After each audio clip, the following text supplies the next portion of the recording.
Also the podcast host of Invest in Her and an award-winning producer, author, and TEDx speaker. Our show, Invest in Her, features phenomenal female founders and funders. As you know, women receive less than 2% of venture capital funding.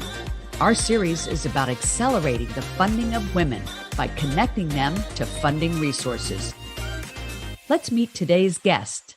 Thanks for tuning in to Invest in Her this week. I'm your host, Catherine Gray, and today we have on an extraordinary guest. She has helped startups to create storylines and brands that have collectively raised billions of dollars in the venture capital world. I'd like to welcome to the show the CEO of Blue Meta Design, Amy Hanlon. Hi, Amy. How are you? Hi, Catherine. I am great. Thank you so much for having me on today. Yeah, we have so many startups, founders that listen in, and boy, they're going to be interested to know, how you've collectively, helped these startups raise money from venture capital. It's always a mystery to people, how do they raise money from these venture capital companies, especially women? We get less than 2%. So it's kind of that unknown world. And I always like to, pull the curtain back and talk about that. A little bit about you first and how you got into this arena, because it is unusual to have women in this space. So you had just shared with me that you were born in Indiana, but now you reside in Louisville, Kentucky. Yeah, that's right. Yeah. And what's it like there? And how did you, start this Blue Meta Design business and get into helping, these startups to coif their stories and their brands so that they could present to venture capital companies? Like, you shared an interesting story with me, and I'd love to share it with the audience. Sure. I actually fell into this industry. I'm actually a graphic designer by trade. So I've worked in a variety of different industries throughout my career. And I had the opportunity to freelance full-time for a startup through a referral. And that's kind of what kicked it all off. That was about five and a half years ago. And then through working with this startup, I just kept getting more and more referrals and started getting some pretty big names. And it got to the point where I was working with one particular VC, very big VC. They were needing more of my time that I just didn't have. So I set off to start an agency and just been slowly building through the time. We've worked with multiple VCs now. We have great working relationships with several of them still. Countless startups, anywhere from the seed typically to a C. Series C is typically kind of our sweet spot. And just been working with them a variety of ways. We are a branding agency, so we do branding, but then anything else the brand touches. So it could be a website, it could be collaterals, promotional, and then the ever important pitch deck, which we've kind of started to niche down a little bit in and keep getting more and more and more referrals specifically for pitch decks, and been kind of working with a lot of those companies even past the pitch deck and getting their funding. Yeah, I mean, the pitch deck is obviously key to getting the funding, right? That and the actual pitch itself, how the founder delivers that. But the pitch deck really opens the door, right? So you have really developed a way that you help them to tell their story in a way that is convincing enough, obviously, to get funding, right? So what's the process there? Like, let's say I'm a startup founder. I don't really know where to begin. I don't know how to raise money. I would come to Blue Meta Design and you would help me do what? Sure. We work, again, a variety of different levels of funding, depending on the amount and the series that you're at. Investors are looking for different amounts of information. So that is key, is knowing where a startup is starting out at and knowing the information that they're wanting to, the questions they're going to ask, the information they want to know about your company, about the market, the projections you have, the traction you have, that sort of thing. To start out, typically what we do is we work with the founders. In our discovery call, I always have the founders pitch to us. Give me your pitch. I want to hear how you talk. I want to hear the information you're presenting. Typically, most founders already have a baseline deck. It could be a matter of a slide with just information, no graphics, no nothing, but they have at least a starting point for us. So as they're going through the pitch, I'm hearing the story, understanding the company, understanding the problems and the solutions that they're providing. And that really helps us put that information and that story into a story arc or a story flow. Let me stop you there for a second. Yeah. So most founders will tell me, especially the ones that are already super successful now, they'll tell me, oh my God, I look back and look at my first deck and it's embarrassing. Like, is that true? So when you first get the first deck and the first peak, I imagine you're like, OMG, right?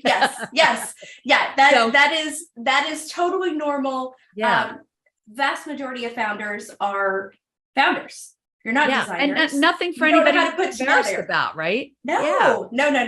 Very, very normal. I would say the vast majority of the decks, like I would say even 90%, are nowhere ready to be presented to an investor. So that's where we come in. We really help make sure that storyline flows in a way that an investor is used to, and making sure the information makes sense to the investor. A lot of times founders like to throw the kitchen sink into a pitch deck, and that is not what investors need. They need to understand what the problem, the solution is, the market, how your revenue models, the business model, those sort of things, not your grandest wish list that you're going to conquer the world one day. You need to simplify your messaging and making sure, again, you've got that story arc.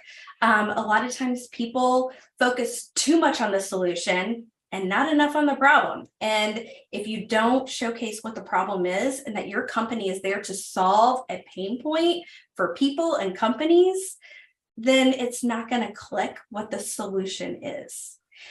After we do all of the story arc and making sure the flow makes sense, then we bring in the visuals and making sure the visuals are emphasizing the points that we want to be made on the slide and minimizing as much copy as humanly possible.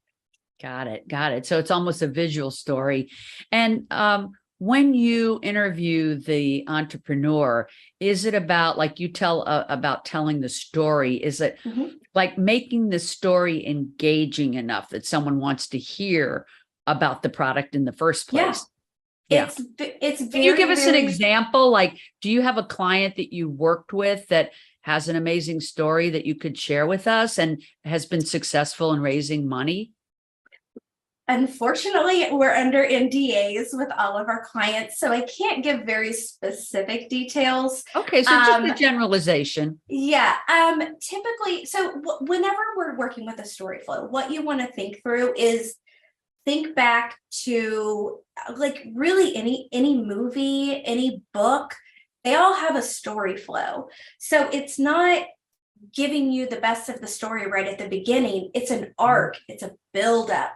So you got to lay that baseline, present the information, and then it's like, bam, here's the solution. Here's what we're changing. You've got to give a little bit of that anticipation in those pitches in your decks. You want to make that connection with the investor to make sure that they realize this makes sense. It's clicking.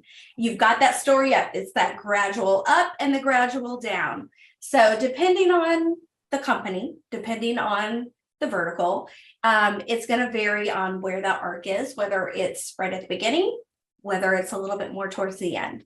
So they're all just slightly different, but you do need to make sure you kind of have that arc of the story.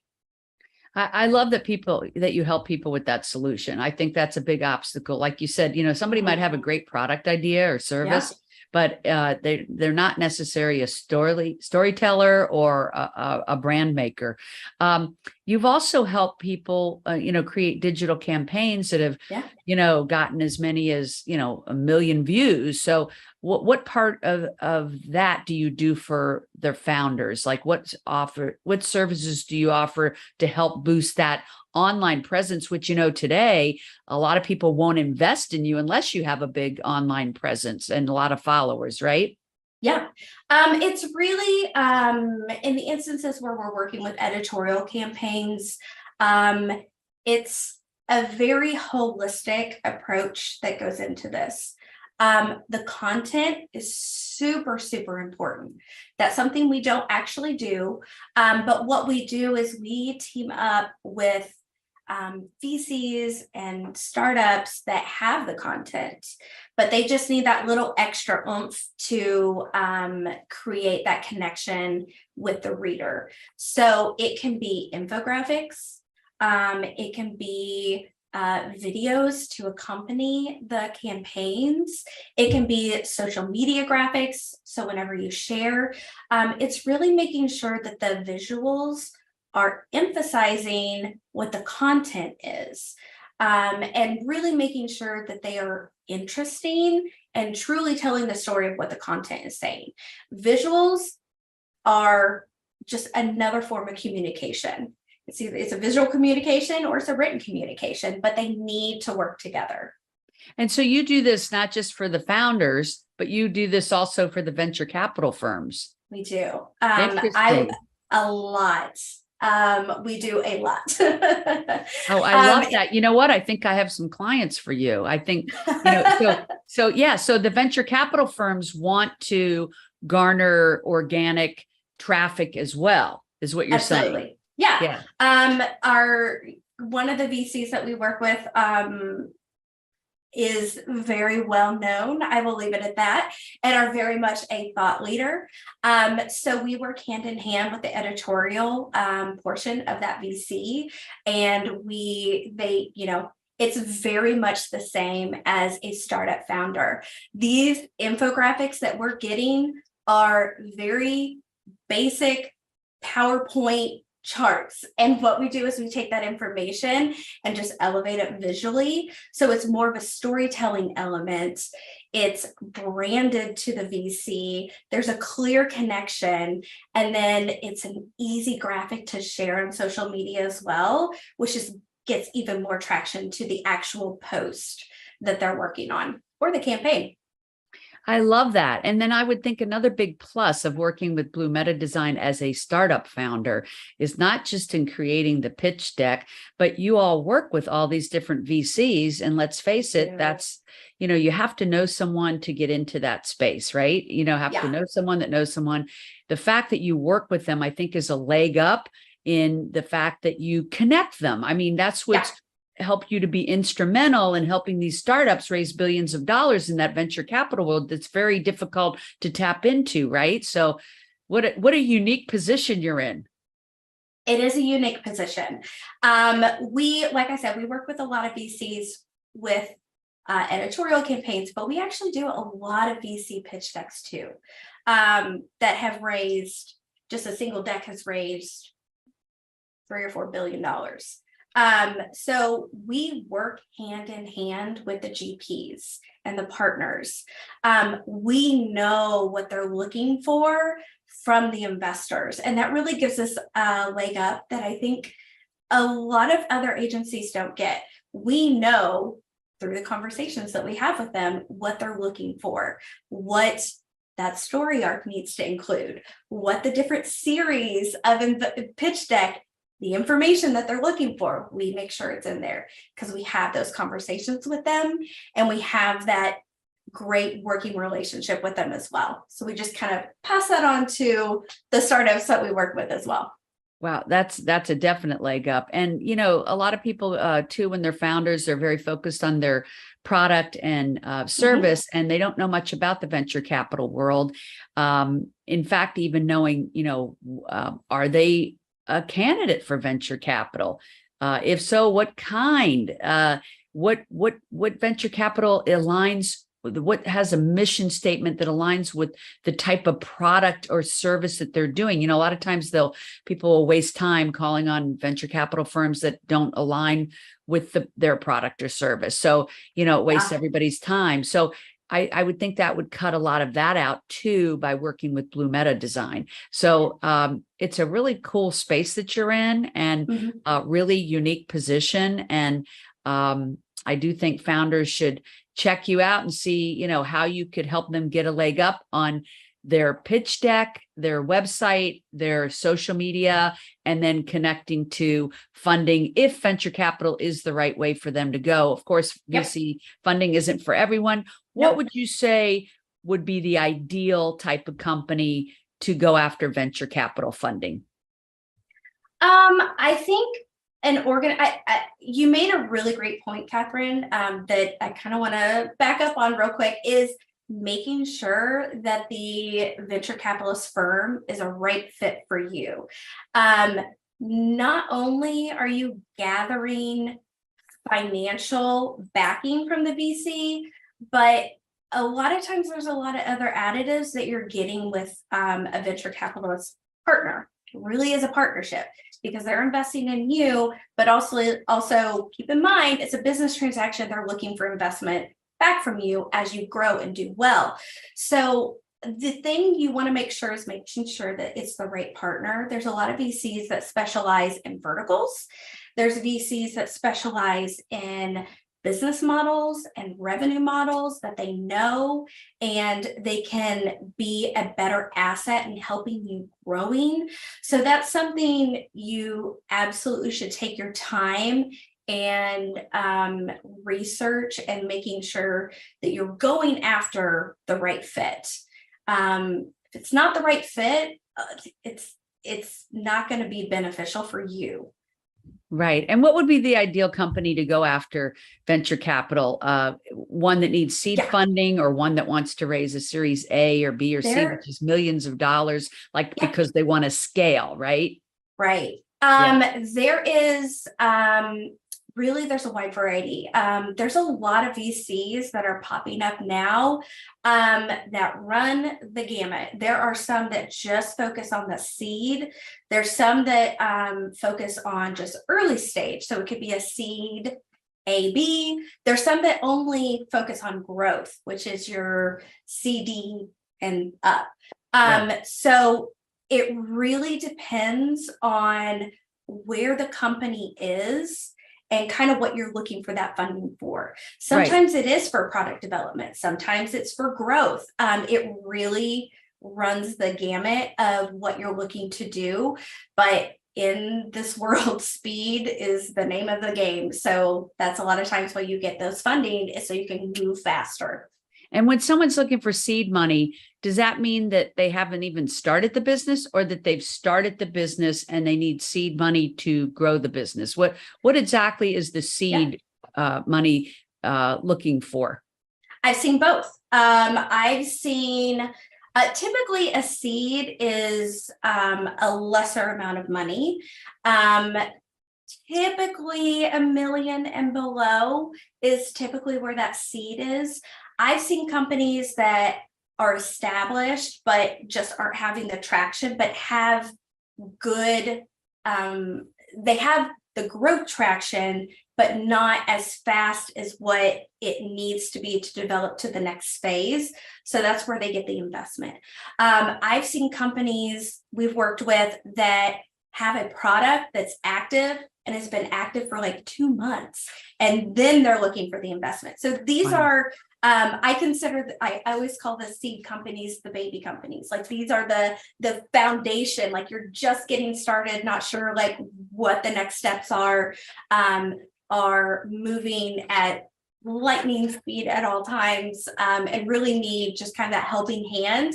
Okay, this is the next step. This is what we need. And we're there to kind of assist those companies. Yeah. And of course, the plus of going into venture capital funding is that then you have people from those companies that actually, open doors for you and, help you grow it through. I mean, that's the value of it. Like, some people would say, why would I go in and want venture capital and give part of my company away? But it's because truly it can open doors and take you to levels that you probably otherwise wouldn't be able to do on your own, right? Yes, yes. And a lot of times the investors, not always, but sometimes they'll ask to be a seat on your board.